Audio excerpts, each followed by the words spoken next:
दोस्तों, जैसा कि आपने थंबनेल में देखा कि क्या इंडिया में भी साइबेरियन टाइगर हैं, इसके बारे में मैं आपको बताऊंगा। पहले मैं आपको एक रीसेंट न्यूज के बारे में बताता हूं। अभी 9 दिसंबर 2023 को हिंदुस्तान टाइम्स में एक न्यूज आई। 3640 मीटर्स पर सिक्किम में एक टाइगर मिला। ये हाईएस्ट रिकॉर्डेड टाइगर है इंडिया के अंदर जो इतनी ऊंचाई पर मिला। 4000 फीट पे भी उत्तराखंड में खबर है टाइगर के मिलने की, लेकिन फोटो एविडेंस जिसका मिला उसके बारे में है 3640 मीटर, यानी करीब करीब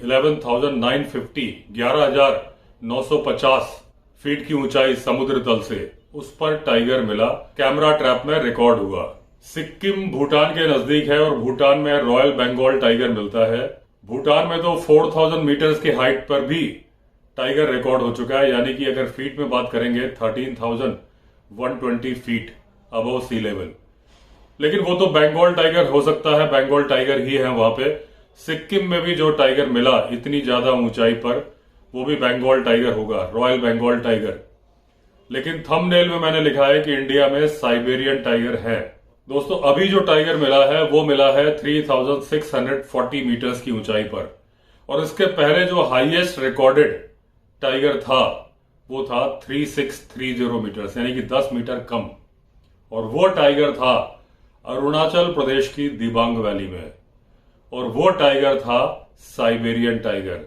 एक टाइगर नहीं, 11 टाइगर मिले थे साइबेरियन टाइगर इंडिया के अंदर, जिनमें से 2 कब्स थे। और ये खबर मैं अपने आप नहीं बोल रहा हूं, ये खबर छपी थी द शिलोंग टाइम्स में 2018 में। दोस्तों, इस बात की शुरुआत कहां से हुई थी? शुरुआत हुई थी 2012 में। दिबांग वैली में शुरू से माना जाता था कि यहां पर टाइगर रहते हैं और बहुत ज्यादा टाइगर रहते हैं, 50 के आसपास की उम्मीद है।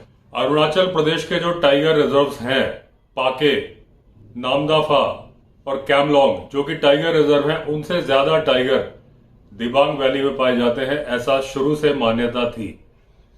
2012 में हुआ क्या कि उस इलाके में बहुत ज्यादा मुर्गियां चोरी हो रही थी या मुर्गियां मारी जा रही थी। लोगों को लग रहा था कि क्लाउडेड लेपर्ड मार सकता है या लेपर्ड कैट मार सकती है, लेकिन बहुत सारे लोगों का दावा था कि इसको टाइगर मार रहा है। इस बात की खोजबीन की जा रही थी, लेकिन इलाका बड़ा टफ है, बहुत ज्यादा ऊंचाई पर है, बहुत ज्यादा बर्फ होती है। वहां पर एक ट्राइब रहती है, उन्हें बोलते हैं ईदू मिश्मी। ये सब ट्राइब है मिश्मी ट्राइब की, और ये लोग टाइगर की पूजा करते हैं, टाइगर को अपना भगवान मानते हैं, बहुत धार्मिक आस्था रखते हैं, और ना तो टाइगर को मारते हैं ना ही किसी को मारने देते हैं। इनकी मान्यता है कि अगर टाइगर मर गया तो इनके ऊपर बहुत बड़ी आफत आएगी, भगवान देवता इनसे नाराज हो जाएंगे और कई पीढ़ियों तक इसका नतीजा इनको भोगना पड़ेगा। ये लोग वहीं रहते हैं, बुनकर हैं, कुशल कारीगर हैं। इन लोगों ने ढूंढे साइबेरियन टाइगर के 3 कब्स जो कि एक कुएं में गिरे हुए थे। इन लोगों ने अथॉरिटीज को खबर दी, अथॉरिटीज आए, कुएं से बाहर निकाला गया। एक कब मर गया था और 2 कब्स को ईटानगर के जू में भेज दिया गया। तब ये बात समझ में आई, क्योंकि जिन लोगों ने भी देखा टाइगर को वो समझ गए कि ये साइबेरियन टाइगर है। तब एनटीसीए तक बात पहुंची और यह हुआ कि इस बात का सर्वे कराया जाए।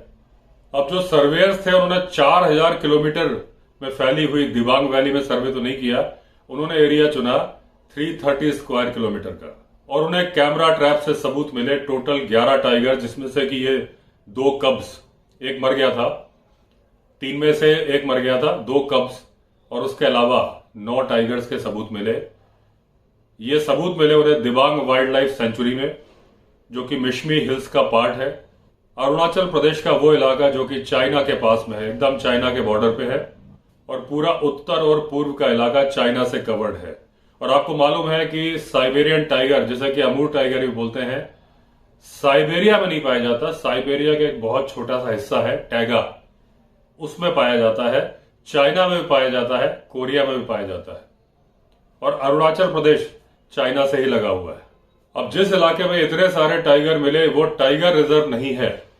वहां पर टाइगर कैसे सुरक्षित रहे इसके बारे में मैंने पहले ही बता दिया कि वहां जो ट्राइब है ईदू मिश्मी, वो लोग टाइगर की रक्षा करते हैं, पूजा करते हैं। उनके रहते कोई टाइगर को मार नहीं सकता, वो खुद भी नहीं मार सकते। हालांकि उनके पड़ोस में ही है चाइना, जो कि फेमस है टाइगर के अंगों के व्यापार के लिए। कहीं पर भी टाइगर का शिकार होता है तो माना जाता है कि चाइना को स्मगल किया जाता है, क्योंकि वहां के लोगों की मान्यता है कि टाइगर के अंगों में मेडिसिनल पावर होते हैं और वो लोग उसे महंगे दामों पे खरीदते हैं, ऐसा मैंने पढ़ा है। अब साइबेरियन टाइगर, जिसको कि बोलते हैं पैंथेरा टिग्रिस अल्टाइका, इसको अमूर टाइगर भी बोलते हैं, मंचूरियन टाइगर भी बोलते हैं, कोरियन टाइगर भी बोलते हैं, उसूरियन टाइगर भी बोलते हैं। एनटीसीए ने 2015 में एक सर्वे की और परमिशन दी थी इस इलाके में, और जब टाइगर्स मिले तो एनटीसीए ने प्रपोज किया कि इस इलाके को टाइगर रिजर्व में कन्वर्ट कर दिया जाए, दिबांग टाइगर रिजर्व। क्योंकि जो ट्राइब है ईदू मिश्मी, जो लोग वहीं रहते हैं, उसमें उनके कुछ ऑब्जेक्शंस हैं, अभी उस पर विचार चल रहा है। क्योंकि ये पहले से वाइल्ड लाइफ सेंचुरी है और उनके जिस एरिया में वो रहते हैं उसका आधा इलाका ऑलरेडी वाइल्ड लाइफ सेंचुरी में है। उन लोगों का मानना है कि अगर इसको टाइगर रिजर्व में कन्वर्ट कर दिया जाएगा तो फिर उनका इलाका और छिन जाएगा, टाइगर रिजर्व तो और बड़े इलाके बन जाएगा। और दोस्तों, एक होता है FRA, फॉरेस्ट राइट्स एक्ट, यानी कि जंगल में रहने वालों के जो अधिकार है उस कानून के तहत दिए जाते हैं। ये ज्यादातर ट्राइबल लोगों के पास अधिकार होते हैं, क्योंकि उनका जीवन यापन जंगल से ही होता था, लकड़ी काट के, घास, वनोपज या फिर फल फूल इकट्ठा करके। तो जब टाइगर रिजर्व बने कहीं पे भी, तो FRA के तहत उनको अधिकार दिया है कि क्योंकि अगर टाइगर रिजर्व में जहां प्रोहिबिटेड एरिया है अगर आप जाओगे तो आपके ऊपर कानूनी कार्रवाई होगी, वाइल्ड लाइफ एक्ट के तहत आप गिरफ्तार हो जाओगे। लेकिन जिन लोगों के पास FRA है, फॉरेस्ट राइट्स एक्ट है, जो उसके अंतर्गत आते हैं, वो टाइगर रिजर्व के कोर एरिया में भी चले जाएंगे तो उनको परमिशन है, क्योंकि उनको अधिकार दिया गया है। तो ईदू मिश्मी लोगों का कहना है कि FRA के तहत जो हमारे अधिकार हैं उसके बारे में अभी हमसे चर्चा नहीं की गई, पहले हमसे चर्चा की जाए, हमारी बात सुनी जाए, फिर फैसला लिया जाए। तो अभी बातचीत चल रही है दिबांग वाइल्ड लाइफ सेंचुरी को दिबांग टाइगर रिजर्व में कन्वर्ट करने में, क्योंकि वहां पर इतने सारे टाइगर मिल गए जितने की बाकी अरुणाचल प्रदेश में नहीं है, जबकि वहां पर दूसरे टाइगर रिजर्व हैं। अब जो ईदू मिश्मी लोग हैं, इनकी टोटल आबादी करीब 12,000 के आसपास है। इनका बहुत अच्छा बॉन्ड है टाइगर के साथ, और इस इलाके में केवल टाइगर नहीं है, टाइगर का भोजन भी अवेलेबल है। टाइगर का भोजन है मिश्मी टाकिन, ये एक बकरी की तरह से काफी घने बालों वाली बकरी टाइप की होती है।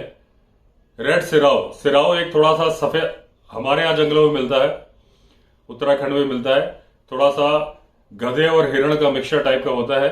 मैंने अपने कई वीडियो में बताया सिराव के बारे में, एक बार मैंने देखा भी है अपने लैंसडाउन वाले कैंप में, मैंने अपनी आंखों से देखा था। तो सिराव की जगह यहाँ पे रेड सिराव है। उसका कलर, यहाँ वाला जो सिराव होता है उत्तराखंड वाला व्हाइट कलर में होता है, वो घोड़े जैसा कलर होता है, जैसा घोड़े का जैसा लाल भूरा सा घोड़ा होता है वैसा होता है वो सिराव। गोरल्स भी है, गोरल तो हर जगह आप जानते हो, गोरल मिल जाते हैं। और इसके अलावा यहाँ पर मांसाहारी जीवों में क्लाउडेड लेपर्ड भी है। ऐसा नहीं है कि टाइगर, साइबेरियन टाइगर, अमूर टाइगर जो इनके साथ रहता है वो यही जंगली जानवर मारता है, वो इनके पालतू जानवर ही मारता है। इन्हें बहुत तकलीफ होती है, लेकिन उसके बावजूद, अगर इन्हें गुस्सा भी आता है तो उसके बावजूद ये टाइगर को मार नहीं सकते, क्योंकि इनकी धार्मिक मान्यता इनको ऐसा करने से रोकती है। अभी दिबांग वाइल्ड लाइफ सेंचुरी में केवल 2 फॉरेस्ट ऑफिशियल्स की ड्यूटी है, उसके बावजूद टाइगर यहां पर सुरक्षित है, क्योंकि जो लोकल रहने वाले हैं वो ही उसकी रक्षा करते हैं। अगर वो उसकी रक्षा नहीं करते होते तो इंटरनेशनल बॉर्डर पास में है, अवैध शिकारी कभी भी उन टाइगर को मार सकते थे। दोस्तों, अमूर टाइगर के बारे में मैंने पहले भी कई वीडियो में बताया, यानी कि साइबेरियन टाइगर, कि इसकी टेरिटरी बहुत लंबी होती है। ये 1200 किलोमीटर, 1200 किलोमीटर की टेरिटरी बनाता है एक तरफ की, यानी टेरिटरी अगर स्क्वायर फीट में कर देंगे तो दुगनी हो जाएगी। Royal Bengal tiger 40 square kilometre की आइडियल होती है, आजकल तो 9-9 किलोमीटर की भी टेरिटरी बना रहा है, यानी इसको भी स्क्वायर फीट में देखेंगे तो 80 स्क्वायर फीट की। ये 2500 स्क्वायर फीट की टेरिटरी बनाता है साइबेरियन टाइगर।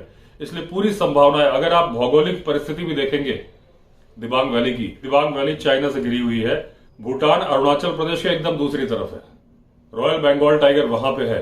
अगर आप नीचे देखेंगे तो काजीरंगा नेशनल पार्क में भी रॉयल बंगाल टाइगर है, 400-500 किलोमीटर दूर होगा, वहां से भी टाइगर आ सकता है। लेकिन काजीरंगा का टाइगर उतना हैबिचुअल नहीं होगा बर्फ में रहने के लिए। जिस तरह के फोटो रिकॉर्ड हुए हैं बर्फ में, काजीरंगा का टाइगर बर्फ वाला टाइगर नहीं है। थिक फर होता है साइबेरियन टाइगर में, जो कि बर्फ को बहुत अच्छी तरीके से झेल लेता है। हालांकि बर्फ को झेलने वाला टाइगर भूटान में भी है, वो रॉयल बंगाल टाइगर है। तो मैं अपनी तरफ से कोई दावा नहीं कर रहा, जो न्यूज़पेपर में खबर छपी है वो मैं आपको बता रहा है, बड़े ही रेपुटेटेड न्यूज़पेपर में। और जब वो खबर आई थी तो एनटीसीए ने सर्वे भी कराया था। अभी दोस्तों रिसेंट जो अभी 4-5 दिन पहले की खबर है सिक्किम वाली, वो सर्वे किया था मिस्टर अथर्व सिंह ने और मिस्टर हिमाद्री शेखर मंडल ने। ये बॉम्बे नेचुरल हिस्ट्री सोसाइटी से है। ये लोग दूसरी चीज के लिए सर्वे कर रहे थे, लेकिन कैमरा ट्रैप्स में रिकॉर्ड हो गया टाइगर उतनी ज्यादा ऊंचाई पर जितनी पर पहले कभी नहीं हुआ था। लोग मानते ही नहीं थे कि इतनी ऊंचाई पर टाइगर हो सकता है। सेम चीज वहां पर भी हुई थी अरुणाचल प्रदेश में दिबांग वैली में। कई सर्वेयर्स गए और जब वो लोकल लोगों से पूछते थे, जो बूढ़े बुजुर्ग थे ईदू मिश्मी ट्राइब के, उनसे पूछते थे कि हम टाइगर ढूंढना चाहते हैं, कहां मिलेगा, तो बूढ़े बुजुर्ग बोलते थे कि अगर टाइगर देखना है तो ऊंचाई पर जाओ, वहां पर मिलेगा। तो इन्हें लगता था ये फोक टेल्स की बातें कर रहे हैं, इन्होंने कहीं पढ़ा होगा, बड़े बुजुर्गों से सुना होगा कि टाइगर ऊंचाई पर मिलता है, उतनी ऊंचाई पर टाइगर नहीं मिलेगा, तो वहां वो जाते नहीं थे। लेकिन एक बार एक सर्वेयर थे, वो 1000 कैमरा ट्रैप्स लेके गए थे और उनको सबूत मिले थे दिबांग वैली में टाइगर्स के, और उन्होंने भी कहा था कि दिबांग वैली में साइबेरियन टाइगर है, यानी कि अमूर टाइगर है। तो दोस्तों न्यूज़पेपर की खबर के आधार पर मैं बोल रहा हूं, मैं उस खबर की क्लिपिंग भी दिखा रहा हूं, ये दावा मेरा नहीं है। तो न्यूज़पेपर का ये मानना है कि भारत के अंदर 11 साइबेरियन टाइगर यानी कि अमूर टाइगर पाए गए हैं। माना यह जाता है 50 से ऊपर टाइगर हैं। आपकी क्या मान्यता है, आप कमेंट लिख के मुझे बताइएगा। तो चलिए दोस्तों, ये थोड़ी सी इंफॉर्मेशन थी जो कि मैंने फैक्ट के साथ रखी। तो चलिए दोस्तों, फिर मिलेंगे अगले वीडियो में। अगर आपने चैनल सब्सक्राइब नहीं किया है तो चैनल सब्सक्राइब कर लीजिए। तब तक के लिए all the best. Vande Mataram.